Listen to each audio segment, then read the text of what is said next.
Assalamualaikum dan selamat pagi. So hari ini tutorial kedua untuk SQL, basic SQL. So hari ini kita akan fokus lebih kepada data manipulation language dalam SQL lah. Or in short kita call it as DML. Okay. So apa itu data manipulation? It is a subset of SQL language yang kita terlibat dalam manipulation data lah. Maksudnya kita akan modify data dalam table. Tapi dia tidak akan affect the structure of the table. Maksudnya row, kita boleh akan modify the row or the column information, tapi kita tak akan ubahlah structure of the table. So kalau anda seorang yang terlibat dalam application development, most likely you akan banyak menggunakan DML lah untuk memproses data. Okay, kita terus kepada contoh yang pertama, insert into statement. Okay, tujuan insert into statement ni adalah untuk masukkan data dalam table lah. So, dia punya anatomy adalah insert into adalah keyword, insert into table apa, and then column, dan values dan column. Okay, column 1, 2 ni mesti matching lah value ni. Tapi kalau anda juga ada option untuk tak meletakkan column, tapi anda perlu meletakkan semua information yang diperlukan oleh table tu. Tapi saya tak galakkan benda tu sebab dia susah sikit nak maintain. Tapi kalau kita specific the column, kita tahulah the arrangement of data tu. Sebagai contoh yang bawah ni, kalau kita nampak kan, kalau contohnya ni, you akan nampak employee adalah table kita. Kita ada berapa kolom? 1, 2, 3, 4, 5. So kita ada 5 kolom. Accordingly range ID kan. So kita punya value pun akan ada 5 lah. ID, nama Charles, 25, IT. Ni semua refer kepada sequence of this column yang atas ni akan impact lah the value bawah ni. Okay. So next one sebagai contoh Okay, saya nak pen sikit. Okay. So dekat sini nampak macam tadi employee ID akan live dekat employee ni. Macam salary pun dekat sini. So itulah contoh yang pertama lah, kita contoh SQL lah. So kita punya basic structure apa tadi? Ni kita punya keyword, insert into, value adalah value yang kita masukkan. So column ni refer kepada column yang ni. Okay, next saya bagi contoh. So kalau kita buat insert statement daripada katalah table kita ada 4 row, ada 4 kan, 4 row. Kita akan tambah lah kepada 5 row kalau kita guna insert statement. Okay. So the next common DML statement adalah update statement. Okay. Update statement dia akan update the existing data. Maksudnya dia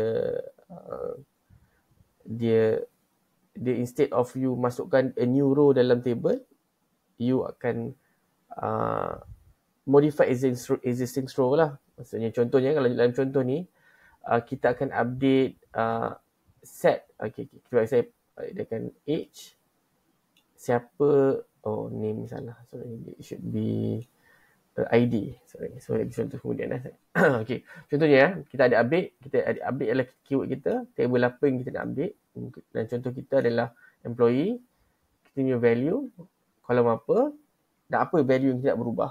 Kalau kita ada more than one, kita akan gunakan comma untuk tambah dan kolom lah. So meaning that in update statement, you tak semestinya update satu saja kolom, tapi you ada option untuk update multiple column dalam satu single update statement. So you akan set condition lah. Usually kita akan set condition lah because kita usually specific update adalah untuk specific row. Boleh kita nak update semua. Kalau you nak update semua table with the same value, you just remove this condition lah. But usually kita akan ada where condition, maksudnya kita nak update a specific row of column that meet the condition. Okay. Sebagai contoh ni contoh ni tadi kita buat so kalau kita nak update, katalah kita ada 5 row tadi kan, 1, 2, 3, 4, 5. So kita sekarang Alice Jason umur dia 40 sekarang. Katalah you ada Kalau sistem tu buat mistake, for example, you nak update the date, right? You nak update the umur.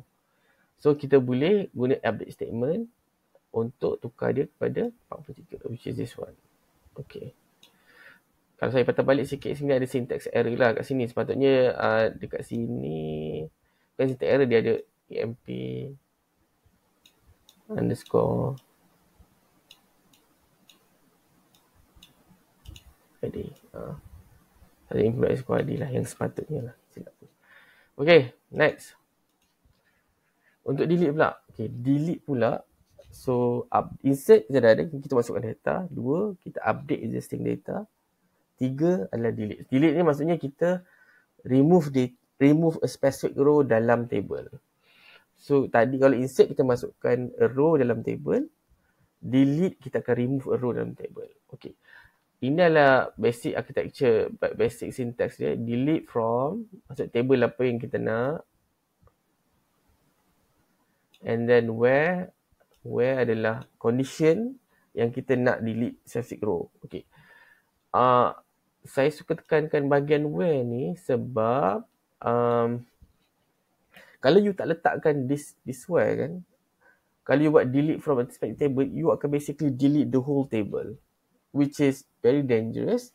In some IDE SQL, dia akan prompt kata, do you really want to delete the table with that condition? In some cases tak ada. So very dangerous. So in everything that you do, especially related to delete, you akan I will advise you untuk tambah where condition lah, meaning that you just make sure dalam you punya hard coded in your mind, each delete from a table must be aware, regardless lah. So that's the way to control lah. If not, if you just delete from an employee table, basically you akan delete the whole table because dia tak ada condition untuk filter. Okay, that's part of the delete, right? Okay, next one. Next. So contohnya, kalau kita nak delete specific table lah, kata you nak delete table 4 ni kan. So dia punya condition apa tadi? Kalau kita tengok previous one, dia punya condition adalah E04 kan. Kita where employee ID equal to E04. So bila kita klik sini, okay, so table ni kita akan check table, SQL tu akan find this condition, only this table meet the requirement. So basically kita akan remove the whole row. Kalau you tak letak condition, dia assume semua lah.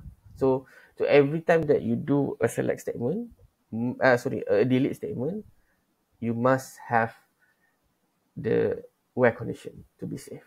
Okay, next one. Insert bulk. Okay. Insert bulk, dia sama macam insert statement tadi. Cuma, insert bulk ni, dia instead of, kalau insert statement tadi, you akan masukkan setiap row satu data. Setiap kali you execute, you put a single data. But in a bulk insert ni, you akan masukkan the same, the upper level tu sama, which is you punya column tu sama, cuma the value kat sini bertambah, meaning that instead of you specific dekat sini saja, kalau previously kita stop dekat sini kan, sekarang you akan tambah the next row. Maksudnya you akan masukkan 2 row at the same time, because if you have a bulk insert, right, theoretically dia akan lebih pantas lah, maksudnya dia akan lebih laju. Instead of you masukkan antara 1, 2, maksudnya you run 2 times, maksudnya you masukkan sekali baru you masukkan. Tapi if you do a bulk insert just like this, you just masukkan sekali lah, both data are available after that. So maksudnya dia selalu kita gunakan bulk insert ni untuk a very large data. So kita tak nak, for example kita ada a million for example you have a million row, right?